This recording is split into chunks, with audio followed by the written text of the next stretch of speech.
Sell on Pass. Total football.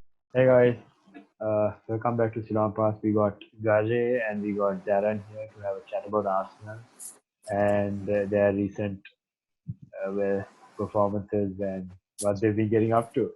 So, first and foremost, have you all offloaded any players that you were glad to offload or that you were looking to offload for a while or anything like that? And if so, how do you feel about it? There was a guy, this one guy who, in the last time we interviewed us, James, we never thought would leave. But, Gaji, what do you think? Do you remember his name? I've forgotten already. It's in my mind. Yeah. This Turkish dude, no? Yeah. Was it like Brazil or something like that? I don't even remember. Brazil. Visit Brazil. So I think everybody knows it's Ozil and he's left, and I don't really need to get into that because we don't really have that much time. Because I'm sure you guys can go on about how happy you are, but we leave it at that you're just happy. Okay? Yeah. Okay. What do you guys realize that you are one of two teams who are undefeated in the last 5 games? Yeah. Yes. I think it's City and us, if I'm not mistaken. And City just has one more win, if I'm not mistaken. Yeah. So two more. 2 more wins? I thought City drew. Okay, could be wrong. But how do you feel knowing that you have not lost a game in the last 5? Do you feel confident? Or do you look at your table and see you're 10th and possibly 12th after the next few games? What do you guys think? Well, to me, the table doesn't really matter that much because everything's so close. Like, if you have a good run of 3 games and 2 other clubs don't, we could easily be 6th, maybe 7th or 8th even. So it's the long-term performance that matters. So another 5 games of such form, and I think we'll be close to 5th and 6th. So it's the what do you call it? The consistency that matters in a season where almost no one has been consistent. Yeah, just to add on there, James, so I think we are currently 10th, if I'm not mistaken. So, and looking at the fixtures as well, in February, we have, I think, Leeds, Aston Villa, Wolves, and so these are winnable games. So that's what we feel. So we are on an unbeaten run of 7 games. I was just thinking back the Crystal Palace game. If we had just won that 2 more points, we would have been like 7th, level on points with Chelsea, who had spent 200 million. So it's a crazy season. And going back, our October and November was horrible. So if we had taken at least 1 more win from that set of games, we'd have been challenging for top 4. It would have been like 5th place, 3 points behind Liverpool. But the past is the past, so there's no wondering about those. But I think we can go on a run because we have City in March first week, if I'm not mistaken. Yeah. So up to that point, I think we are okay, and yeah, we are showing consistency. So it's good things to come.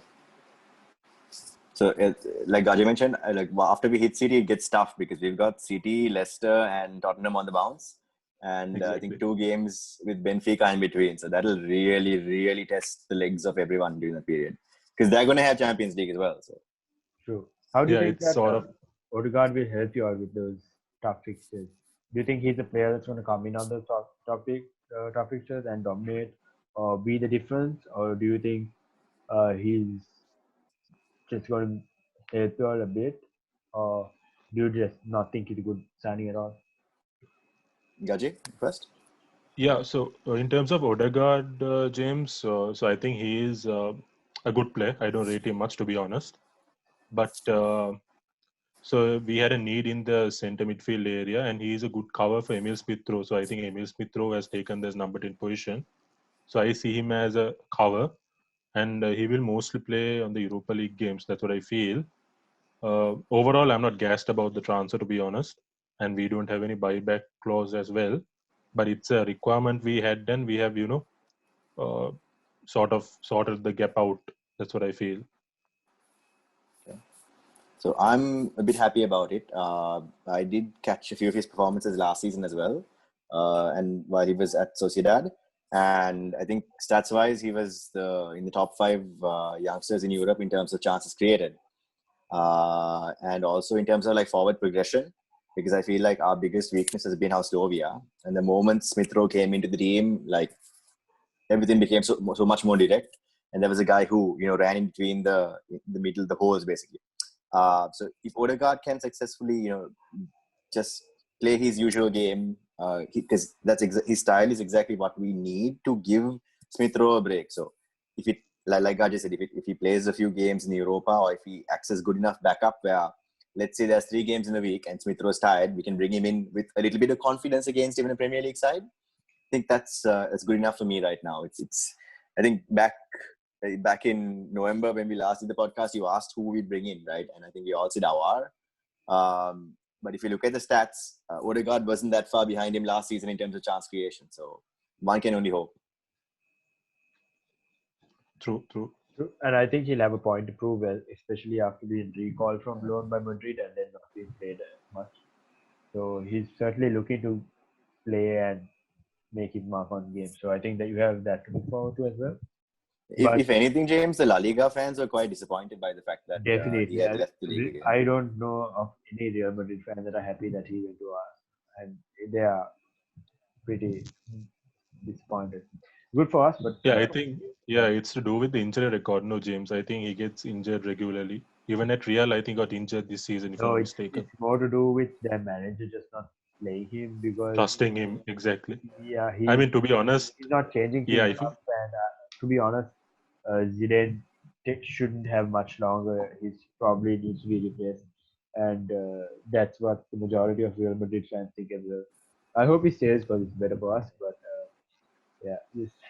but not to get diverted. What do you guys think of one club legend losing his job? Frank Lampard being sacked by Chelsea. Super Frank. And do you want to see the same happen to Arteta, or are you happy with Mikel? Wow. Okay, so I'll go first. I've been pretty honestly happy with Mikel, not just because of the turnaround, but I think because of the style, and B, the work rate he's coaxed out of these players who last season they didn't put any effort in, right? We're seeing guys like El Neni. We're seeing guys like even Cedric when he came in. What's the other guy's name? Willock, for example. Then you had Maitland-Niles. You have Luis. You have Bellerin. Bellerin was injured. It took a while to come back. But the reality is these were all guys who at points in their playing time for Arsenal, we doubted how much effort they put in. You don't see that anymore. I mean, the game against United, we had our top 3 guys out, and we somehow managed to chase and push them and create enough chances so that it might have ended 2-2 or 3-2. So that philosophy, that mentality, is something that will be there for the long run. And so for me, that's a big positive. Yeah, just to add on, James, so I think I'm pretty happy with Arteta. Even when he was going through this rough patch, I was supporting him. Because if you see the stats defensively, we are the second best defense in the league. Yeah. I mean, it's unheard of. Arsenal never had a defense in Wenger years. For the past 10 years, I think we had one of the worst defenses among the top 6 clubs, if I say like that. So defensively, we are pretty good. It has hindered our attacking areas, I agree. But at the end of the day, if you win 1-0, if you win 4-1, it's the same thing. So exactly, winning is winning. And overall, I'm happy. And anyways, coming back to Frank Lampard sacking, I think it was coming because when you get 200 million and when you don't perform, and even his tactics were naive, I'll be honest, he doesn't have tactics at all. Because like most people say, even at Derby, he took Derby from 6th to 6th. And then maybe last season, he did a good job that we have to give. But this season, he was lost for ideas. That's what I feel. I feel like you can look at it 2 ways. You can look at it the fact that they spent 200 million. You can also look at it the fact that they spent 200 million on a majority of players that he didn't want or didn't ask for. So it's a bit, it's arguable. It's arguable because I see it happen at Barcelona where like we spend so much, but we spend so much on all the wrong type of players. Anyways, just one quick question. This is something I could go on for hours and hours about probably. But in January, the transfer window, could you each name one player you all were disappointed that you all didn't sign? Wow, that's a tough one. Or you wish you could have signed? Or are you happy with this? Would you not change it? Like off the top of your head, quick. I can't name a single player, but a solid backup left back for me, I think. That's about it. Rajay, same. Yeah, same. I agree. Like honestly, James, like I can't think of a proper left back who's like 25 What or about Jordi below Alba? internationally. I'm Who's it? not going to get Jordi Alba, right? Maybe he'd be good backup, I guess. Yeah, maybe. Yeah. Bruh, he's not even a good backup for us. And we don't even have him. Really? Oh Yeah, wow. I thought he's like your best left He back, is. man. He's the only left back. We don't have another one. Oh, Halstenberg from Leipzig. He's good. Oh, maybe. Okay. Anyways, guys, Yeah. let's at the moment let's get back to the topic. So, y'all would both have liked to have signed a left back, right? If I'm not wrong. Yes. Well, who would you? No name comes to mind. I would But I prefer Ryan suppose Bertrand. it's not a very easy choice to because most of the good left backs are settled or they just joined new clubs. Yeah. Yeah, or they're not likely to move to Arsenal. It's tough. It's not a insult or something. It's just that they're in a club where they are more comfortable. Yeah. So then, how do you all see this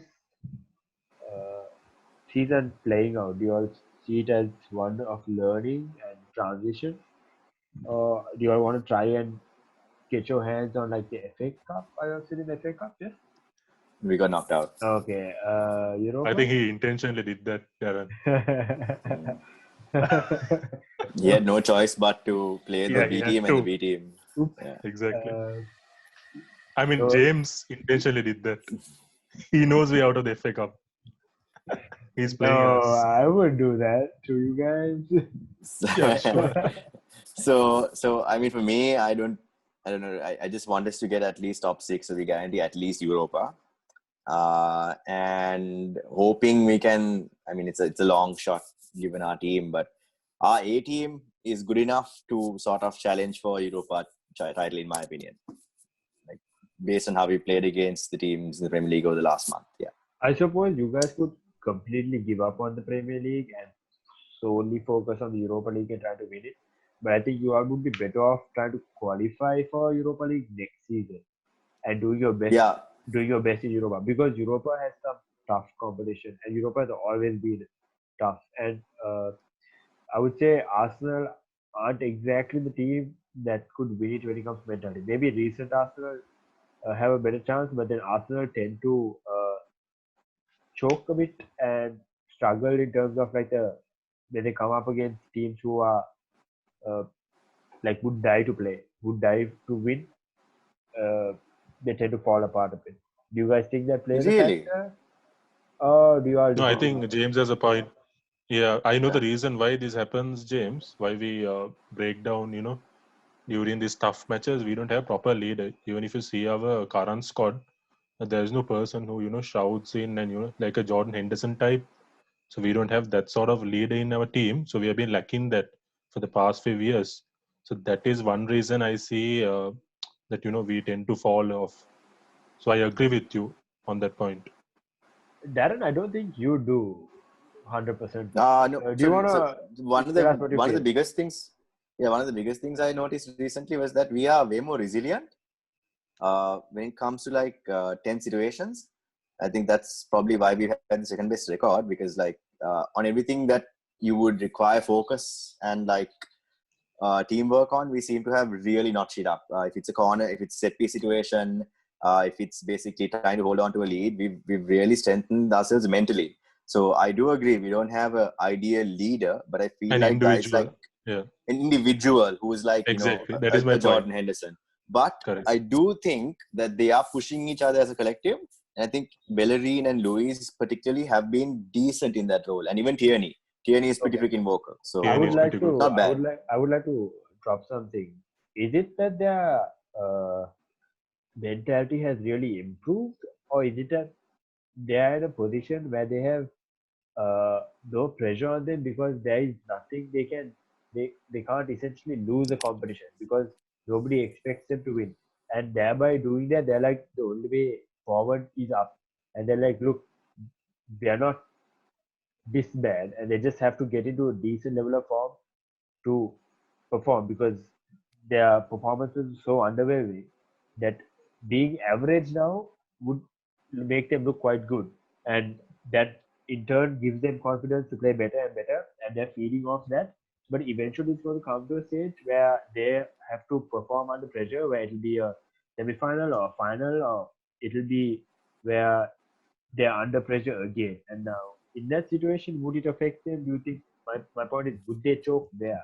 Do you think, or I do you don't feel think like this current squad would choke. No, I think the evidence I have is like how we handled the City and Chelsea ties from last season, and even the big matches against the top six this season. I think we've done way better than the old Pretty well. Arsenal side would have. And I also think that the way they are looking at it right now is that Arteta is no nonsense. So he has his expectation. So if you don't believe in the fact that you're going to win or you're going to put your best in, it won't show on the pitch and you get dropped. So he's been pretty ruthless about that. So I don't think they're going to give their everything for every game basically. Now, I think Ozil getting the boot as well would have probably Yes. shocked quite a few people. And if you look at it, Sanchez was a key player. He moved and they got over it. Ozil was a key player and they didn't hesitate to drop him. Okay. So now all these Yeah. key players, if they get lazy, they're out. And they have a lot of young players who want to play like Saka and David Pro. And I like Tierney has a lot of Martinelli. fire. Bellerin, even Yeah. though a lot of people give Bellerin slack, but I like I think Bellerin he's been because great. I've seen him. He's very like Mature. he'll track back. He'll try to do. He might not do it well, but he'll do a lot. So I think you just Yeah, need he's the longest serving player. I think you James, need so that there's the least.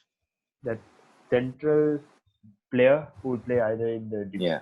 centre back or CDM or centre mid, who has that overall calming presence, but he also ignites like a fire.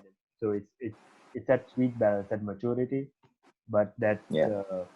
passion as well. So But I will say, if we hold on to him for a few more years, I think Rob Holding can be that for us. Holding. Personally, at least. Yeah. Interesting take. You might be alone in that. You might have a few supporters, but I see where you're coming from. I wouldn't agree, but I wouldn't disagree. So, yeah. Anyways, boys. So you guys would be happy with the top six. So I'm assuming you would be hoping Arsenal get into top six and at least semi-finals for Europa.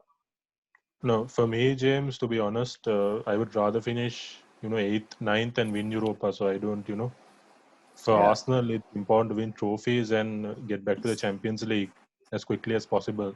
Yeah, I know the teams are a bit tough. I understand the teams are a bit tough, but I don't think. I mean, United is one of the hard hitters in the competition. Other than So United, maybe two if or I three more teams. I know AC actually, I Milan think is there. it's Yeah, just but AC and Tottenham for me. AC, Tottenham, and United for me. And AC, Yeah. I don't trust, to be honest. I know they're top, but so they might prioritize their league, and they could fall back on the Maybe. Europa League. So every team has their own aspirations. And for me, I think we have a good opportunity. Our core of 14 to 15 players are pretty good, as Darren mentioned. So if you can keep that 14 to 15 players fit, and if you can play those players, I actually think we can have a good run in the Europa League, to be honest, because this was sort of the same team we had in 2019 when we came to the final, if I'm not mistaken. So basically the core is there, Aubameyang is there, Lacazette is there. So the core is there, goal scorers are there, and defensively we are solid. Because especially in Much Europe, better. what I see is if you are defensively solid, you can actually go far in the competition. Because away goals Agreed. play a part. And if you win, if you nick the 1-0, if you draw 0-0 away, and at home if you do the job, we are through. And I don't think the competition is as strong as last year, because I think even Inter Milan had dropped out. They were supposed to be one of the strongest teams. So they are in sort of the same level as Arsenal. So even Benfica, if you take, they are sort of in the same level now. But on Yeah. paper, 3-4 years ago, we should easily beat Benfica, because Arsenal Benfica, you can't compare. It's just the Champions League. They have 2, we have 0. But overall, Arsenal is a bigger club. I think people undermine the fact that Arsenal is a big club.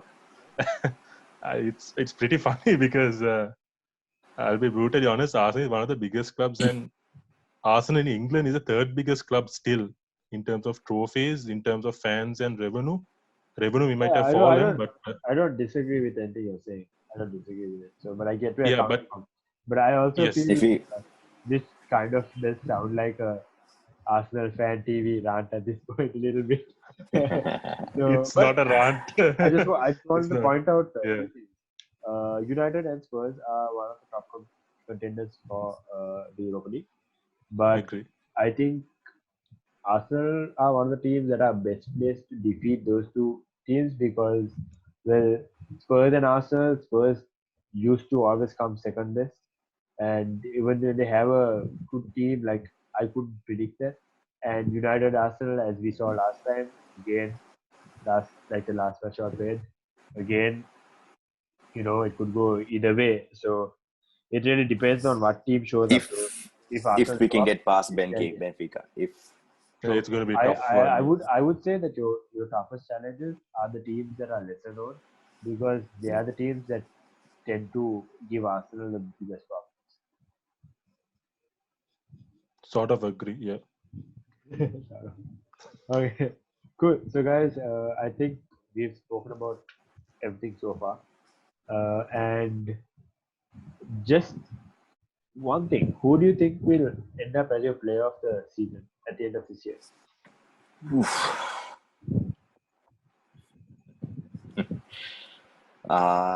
For me, it looks obvious. our player of the season. Oh yeah. Bukayo Saka. Saka all day. Okay. Yeah. 19 years. Oh, Darren, Darren and Gajay look like you're on the same page. That one. Without a doubt. So yeah, he's been doing quite well in my experience. So I hope you're right. And thanks for coming on, guys. Thanks, man. We'll have you back at the end of the season for sure, and hopefully in between as well. Thanks. Thanks for watching, guys. That's all. Don't forget to like, subscribe, and comment. You guys don't comment, huh? If you watch this one, please comment. Positive things. Proper rant. See you. See you.